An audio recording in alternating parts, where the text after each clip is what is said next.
the next section of Perl 6. And don't worry, there is Perl 5 content for those of you that are allergic or have not yet caught up to Perl 6. Looks like I've reached level 1. He says 53 books so far on Perl 6, which is excellent.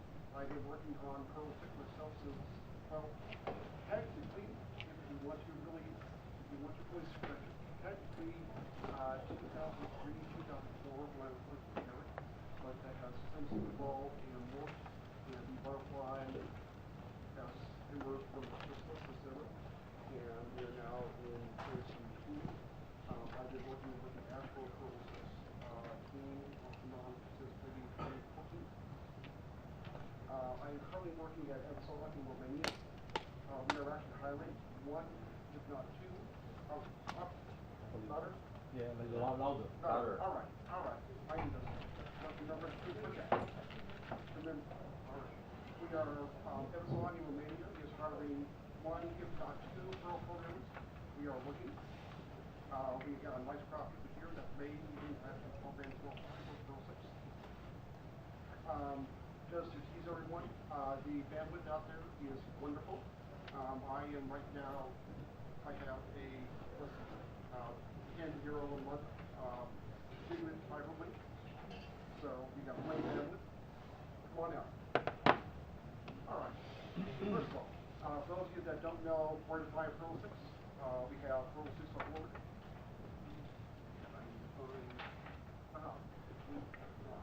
Perl 6.org is where the software is. Docs.perl6.org is where you find documentation online. There's also Perl6.net and Perl 6 with a dash doc in language. Modules where you find modules for Perl, or you can use Zip. We used to hot Panda, but now Zip is accepted module, so much like CPAN or Perl 6.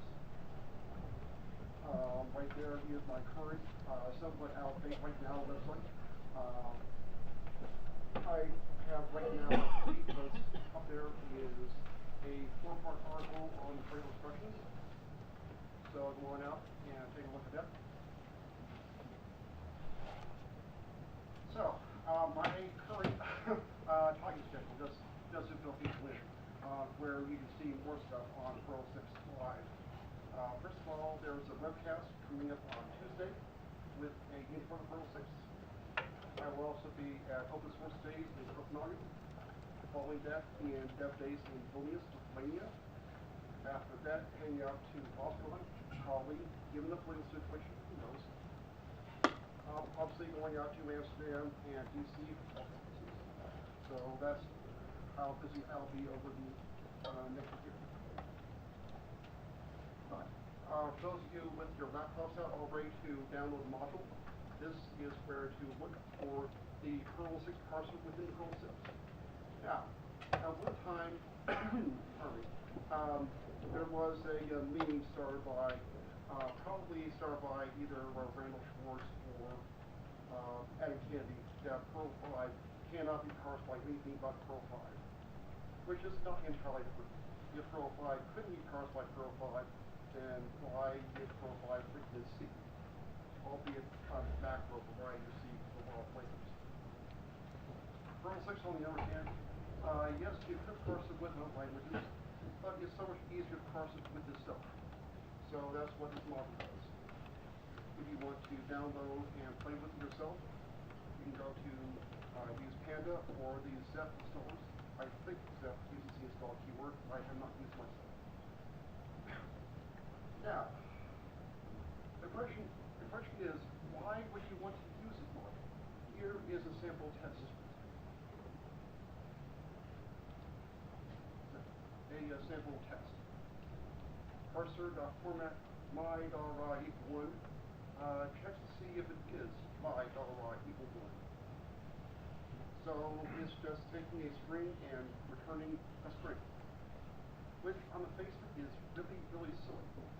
If so, why does it take 166 seconds to run the test suite? This is on a VM located back in the US on part of a line node network.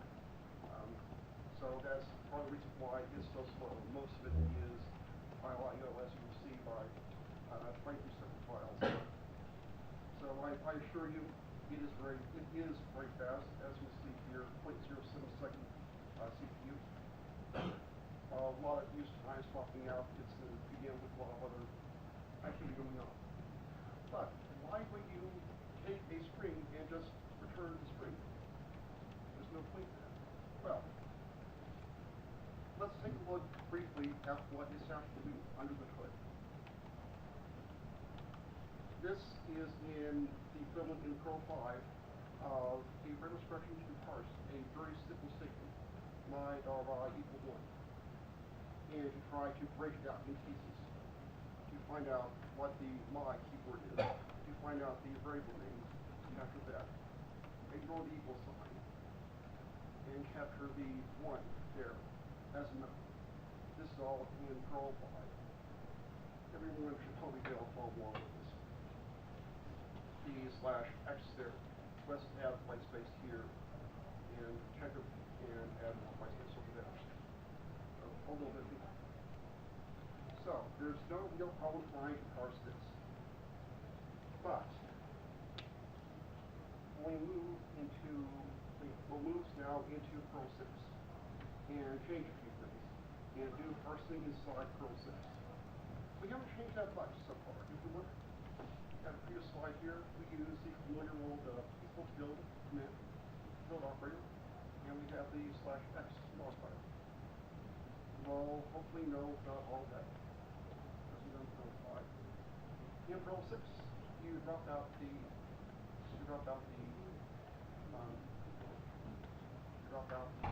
equals for build, and you don't need the x. Everything else remains the same, aside from that. So this is one way as when you move to how to migrate code from Perl 5 over to Perl 6, and show you what's going on inside. So what we are doing here with the Perl 6 parser module is doing all of the statement, but we're using Perl 6 inside itself, effectively creating the palette as reentry. So what's actually happening at this point, when you call the format method, is it is actually calling back to the power inside the power to do the work and returning the match object with either process. Now, if you're going through and doing a compiler and trying to compile a statement, there's some things that you really don't need to worry about. You don't need to worry much about the declaration of your mind. You don't need to worry about the fact that it's an equal sign because we're trying to match a assignment expression. All you're really concerned about here is the variable and the number 1. So when I get the match back from the compiler, all it's returning me, this isn't quite correct, as I understand. All it's really returning me is the variable here and the expression value. All this returning me. So when I try to take this expression, parse it down, break it down, and reassemble it back, what I end up with looks more like this in Perl 6. You have a actual variable name here for the variable. You have an integer here for the integer. And this is closer to what is going on inside the palette. And this is some of the now, when we have this expression over here, my $i equal 1, and you want to return that in some format. Say you want to pretty print that. You want to get rid of the white space there between the equal sign and that sign. Or say you want to put a tag in there. Or say you want to use the ever popular semicolon on the left-hand side of the expression. You can do that using this model. So, how does it all work? Let's dig a little bit deeper under the hood here.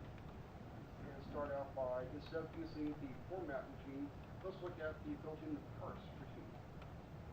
The dot here, for those of you that don't know, is much like in Java and many other languages.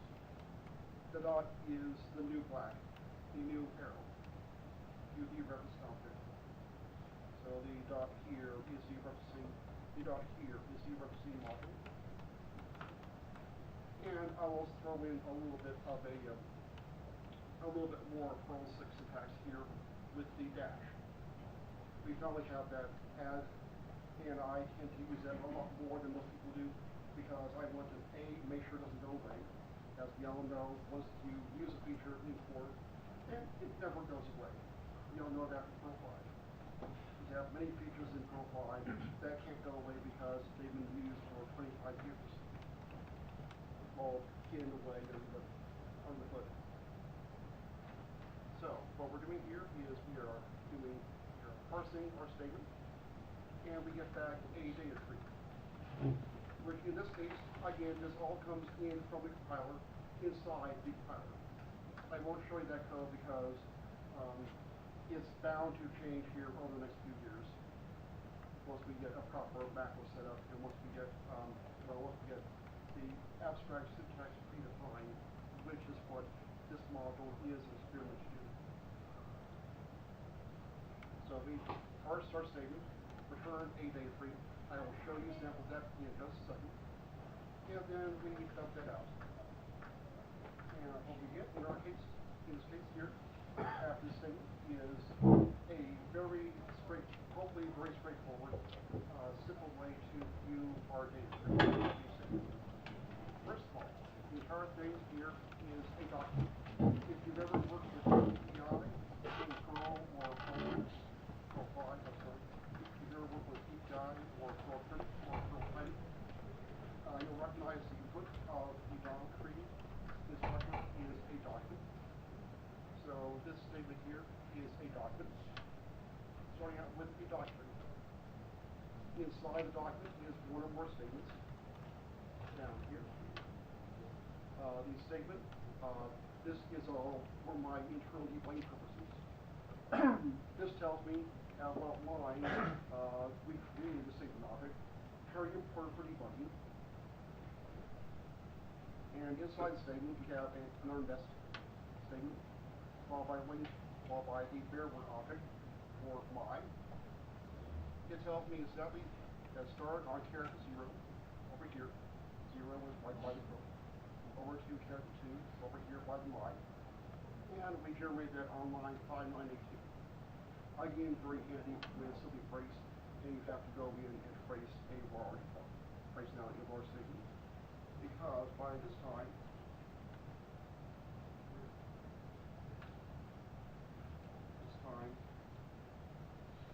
it is handling and parsing and returning statements as complex as this. So if there is a white space out place somewhere within that, I have to either debug that through a long stack trace in Perl 6, or just look at, or just go right to the line number where the error is. So fast error tracing, fast debugging, and the routine to generate this is maybe 45 lines long. Total. Internally, what I'm trying to make sure that this becomes a core machine because I'm hoping that someone out there will do, or I'll take care of myself, whichever, is someone will build on top of this, say, a stack data flow tracer, or you can build a stack highlighter, or you can use this to build the new version of Perl 6 script can be built on top of this by taking our statement here and bringing it down into pieces and reassembling pieces. So, internally as well, there is a lot of validation because right now, thankfully, the grammar is kind of set, but we can change terms around in there. So what I want to make sure of is that every piece of the Perl data is countable. So one of the steps I do is very intense validation. I make sure that 0 is for 2, the next token has to start at number 2. Token after that is a 3, has to start with 3. So the entire thing has to follow that. So 5, 6, right there is a buzzer. 5, no, it's not. 7, 7 to 8, 8 to 9, and so on until the last line. And white space is also preserved. So if you want to say write a preprint, if you want to go through and just pick up the my and the $a and equal sign, you can do that, sure. But if you want to just return everything as it was, the module preserves all white space, even including here docs. Here docs are a very special case because the here doc content has to go up here, but the here doc content has to appear here, but it actually in real life code appears down there at the end of the statement. So I create a separate blank node down here that does nothing but fill in gaps. So that's some reason behind it. Now, let's take a look at now. The next portion of this will be largely trying to describe why it's useful for you folks in Perl 5 community to go and at least look at some of the features that Perl 6 offers. Now, as you can tell by looking at the data structure here, document here, statement, all these are Perl 6 classes. Now, you'll note here that we have a bare word class, which just contains one single thing, a single content, the word my. The entire statement, however, includes a list of multiple bare words and white space and operators. So we have essentially a root element, which is either a bare word or a complex of bare word, combination of bare words and listings, a serum, which is okay. You can easily do that as a comparatives or similar feature. And if you want to, in Perl 5, you could just drop out replace the class here with packet, and use loops and add as @child, as $content, like so. You can do that really easily. So we have a bare word here with a single content type, and an operator here with a single content value.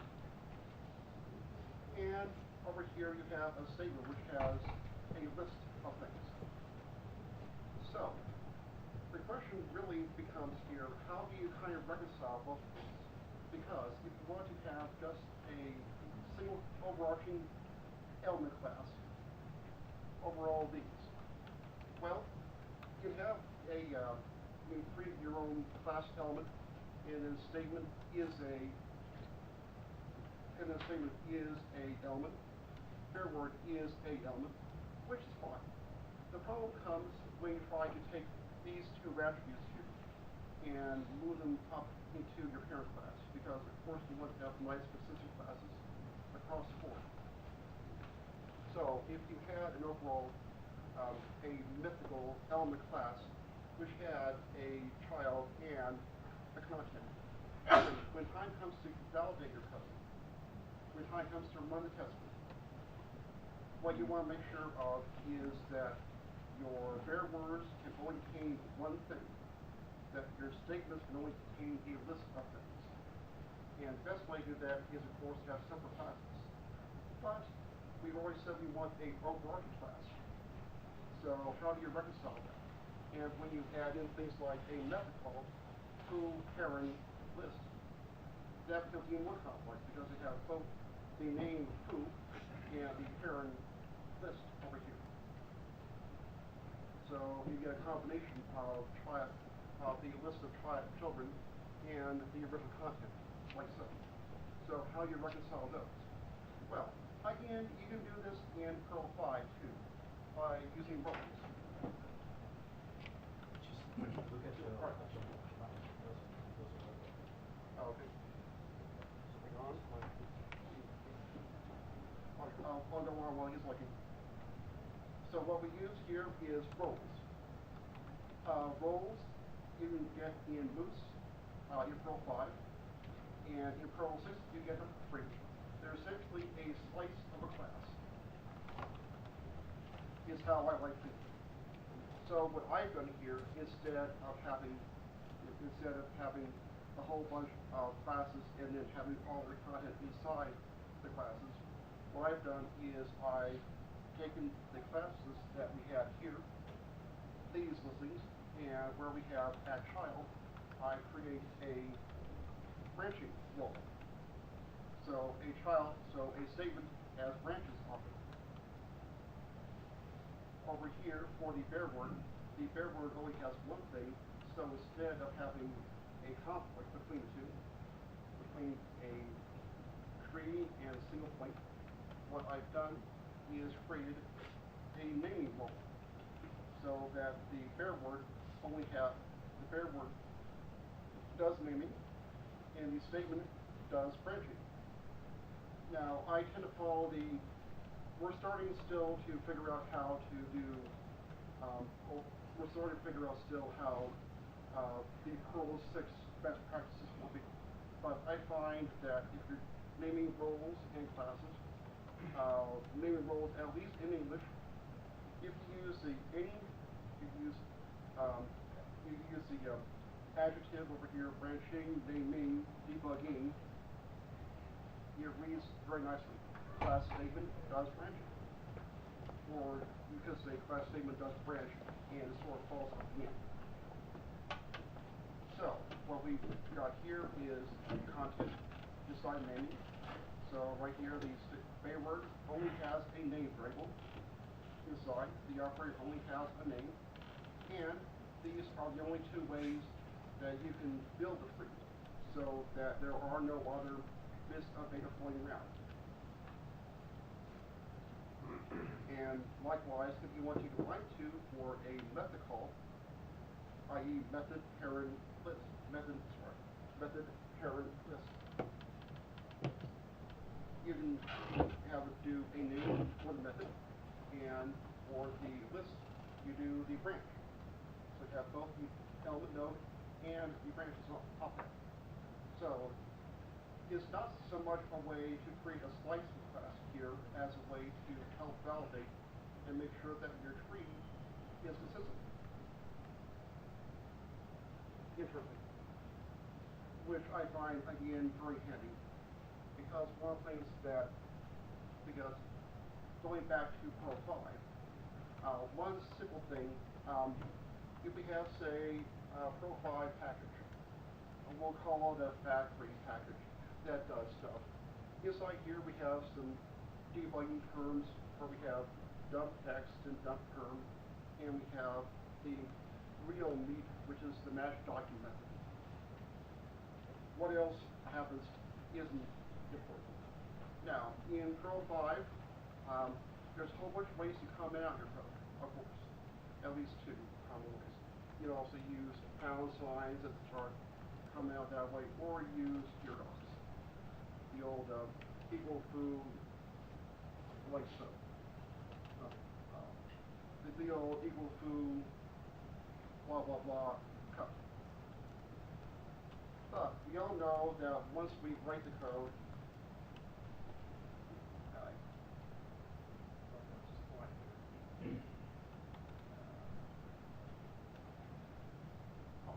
okay, suppose here we have that, suppose here later on in debugging, we have a subroutine down here.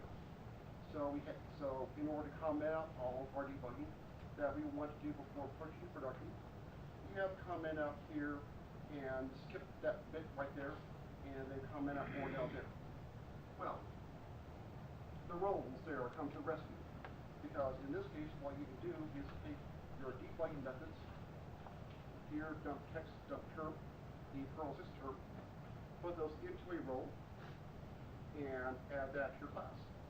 So now, when you want to comment out all of your debugging, instead of trying to find a equal to, equal bar, or pound sign, you go into your class and comment out right there at one point. So you remove your debugging, you can remove any sort of validation or backtracing with one line, instead of having to change packages and add roles and whatnot. And as a further bonus, if you want to make sure that you can't see the role outside on your class file, you use my, because now classes and roles and everything can be flexibly scoped. So now we have our method. All of our debugging is hidden. If you're like me and a hardcore Vim user, you know the keywords to get around the paragraph and to jump from brace to brace. So it becomes very easy to jump from here to here and jump down past your code, or select your entire debugging role in one fell swoop without having to worry about, okay, did I put this down here? Is there more debugging down there? Is there validation stuff up here that I need to worry about?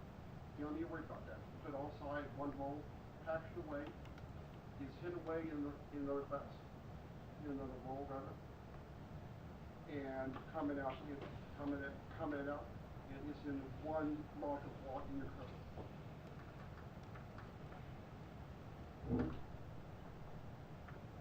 Okay, now, you might, after taking a look at this huge tree and wondering, okay, so how do you want this thing? How do you get your output?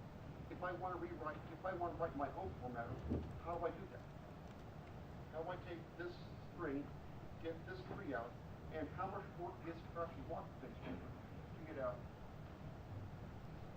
to get your text out? Well, it is just that easy.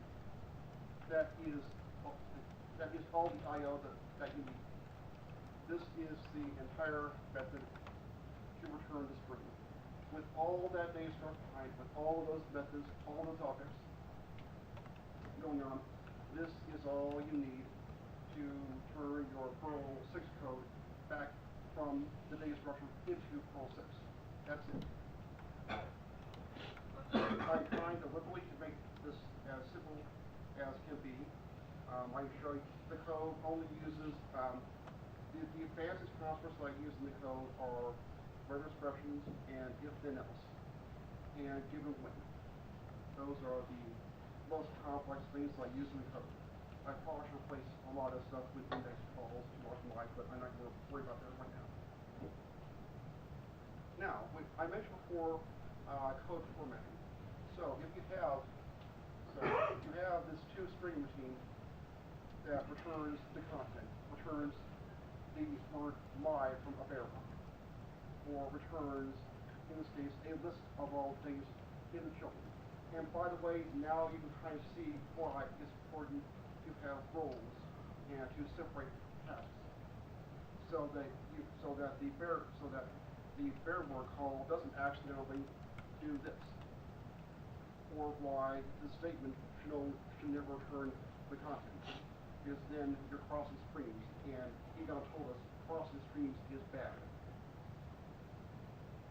So if you want to write your own formatter, and you want to say get rid of all white space, that's it. Remove all white space in your Perl code with less than a line of code. The bang tilt here is matching the type Perl 6.us. And this is all that you need to write your own formatter. If you want to ignore white space, that's fine. If you want to skip over, if you want to place white space with your own, then you return how much white space followed by the operator followed by more white space. So that's all you have to do to write your own prefigure. That's it. So back to real Perl and back to Perl 5 a little bit.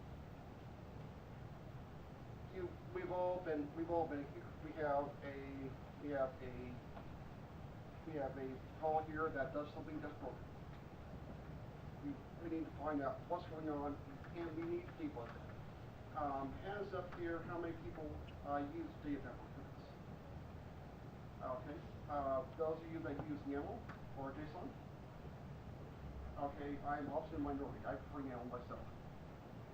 But, so you would add, so this was very familiar to I'm sure. Use data dumper, get the data stuff, get the data bad stuff, print the dumper file. Everything copacetic, no problem. But the time comes when you want to commit the code. You go git commit or VCR commit, and you forget to remove the print double marking. Been there, done that many times. I don't know about you. Been there, done that. Also, over here you got this view state double line, and someone eventually is going to look at that and wonder, okay, why do you have a date number routine when you don't actually call that later on? Is there something deeper in the code I'm missing? No, you just forgot to remove it after you bugged it. Well, Perl 6 takes that away from you. If you need to debug statements, you print the guest. That's it. There's no need for using YAML, or there's no need for expression modules, there's no need for callbacks, no need for date number, no need for YAML. You simply return the code gist of the data structure. You can also use .perl, and it will return the Perl, you'll return a version of the Perl internal script. That's it. There is nothing above here. And you search around for the word .gist before you commit, or the word .perl if you prefer, and remove those for easy blank. These are very, very straightforward. Commenting. I alluded this beforehand. In Perl 5, there's a bunch of ways to comment out your code. You can use the pound size, sub, document, blah, blah, blah, blah, blah. The content really here is not. The important thing is the row or pound size on the side.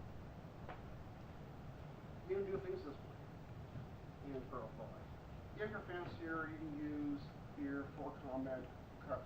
And hopefully you will remember to add the blank lines there, because otherwise the Perl 5 will put that into your documents.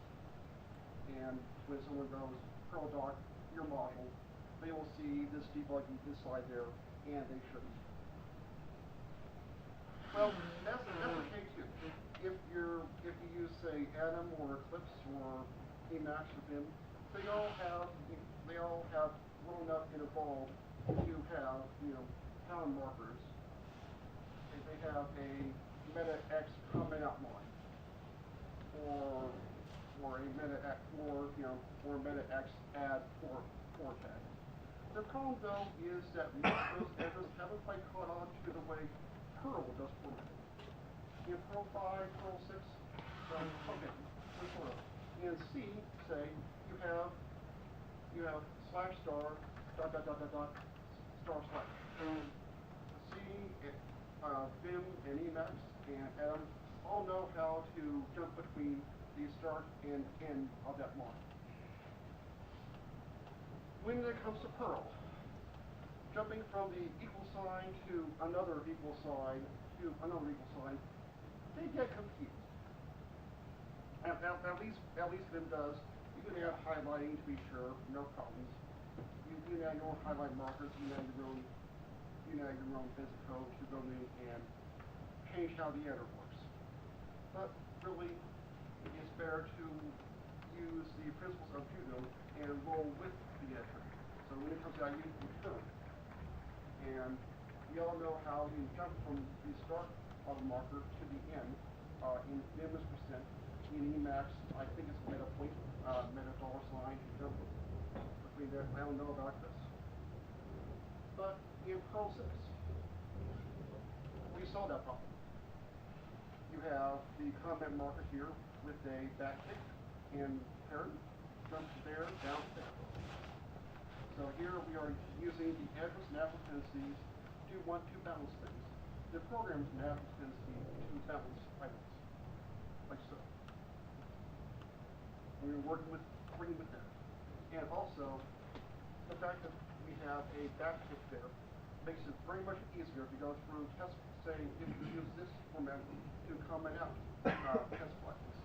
If you use this to comment out test settings, if you want to know how many things you comment out, all you do is rep backtick type WC. Return the number of lines that have the backtick. So you know how many more tests you have.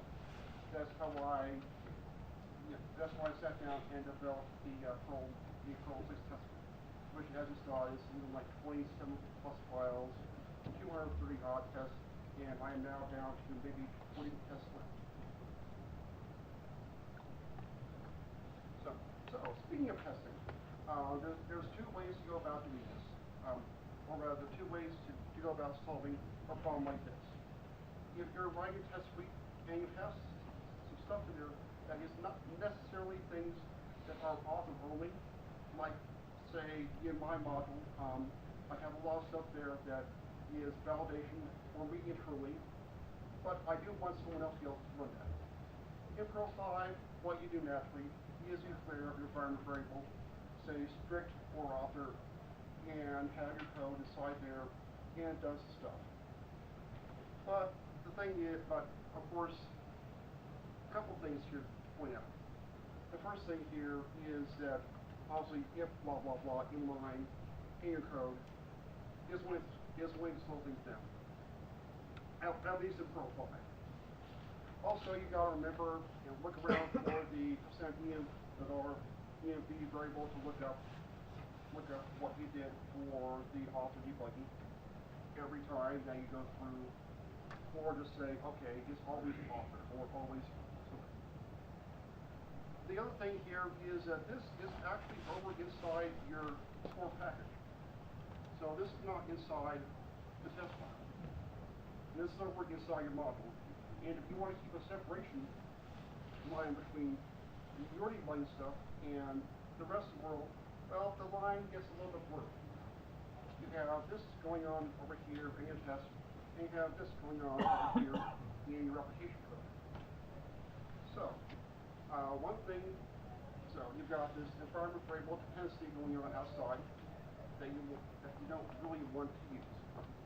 So, again, Perl 6 comes to the rescue with the concept of the dynamic variable. So you'll see here, this is a $sign variable. It is just a regular variable inside your method, but it's not declared anywhere. There's no my here, there's no my. There should be my up there, I apologize.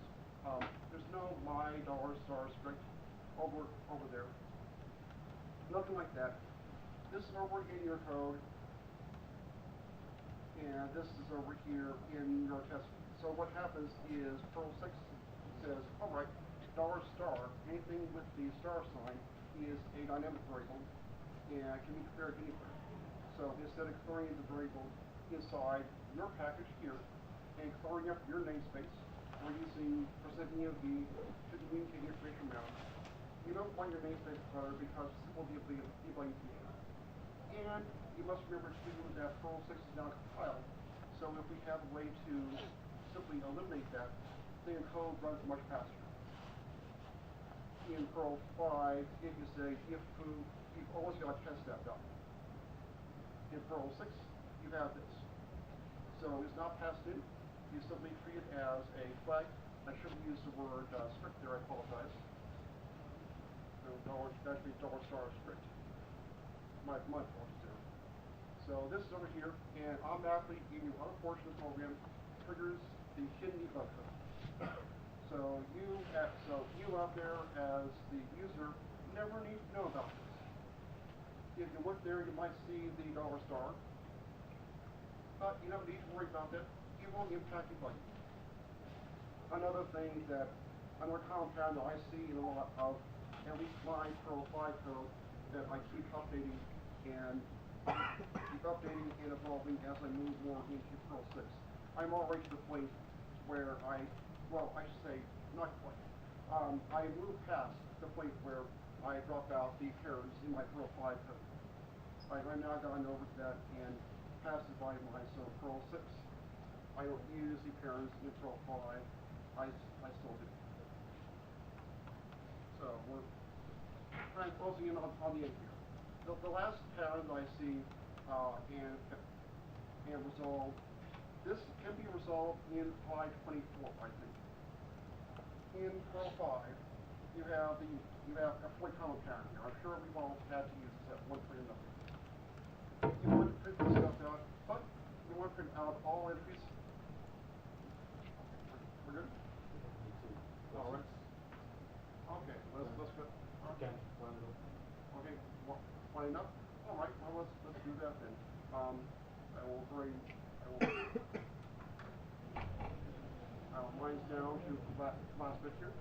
So we have you cut the case here, the pattern that we had here in Perl 6 with all this, and Perl 5.